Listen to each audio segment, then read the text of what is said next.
6 members of Doumbouya Abdoulaye's family were killed in violence in the neighborhood of Yopougon in Abidjan after the presidential election in the Ivory Coast in 2010. They're all buried in this mass grave. They were killed by supporters of the former president, Laurent Gbagbo. There has been no justice for members of my family that were killed, and we want compensation.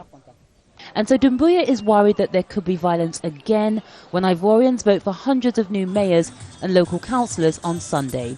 He says not enough has been done to unite Ivorians before Sunday's vote. At least 3,000 people were killed in the violence that happened after the election. So far, 150 people have been charged with any crime, and all of them were supporters of the former president, Laurent Gbagbo.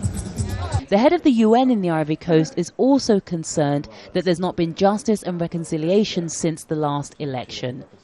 Well, it's too early to say that's a failure, but we are concerned. So there's a real issue also of capacity building. The United Nations is very active in, for instance, supporting the investigative cell to assist the government in ensuring that this impunity is ending.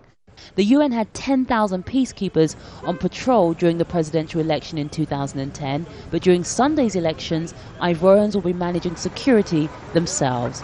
But Doumbouya says he'll still vote despite his fears. As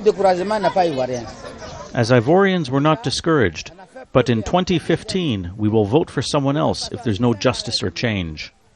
Next week, the grave where Doumbouya's relatives are buried will be exhumed. This might help build a legal case against the people responsible for their murder.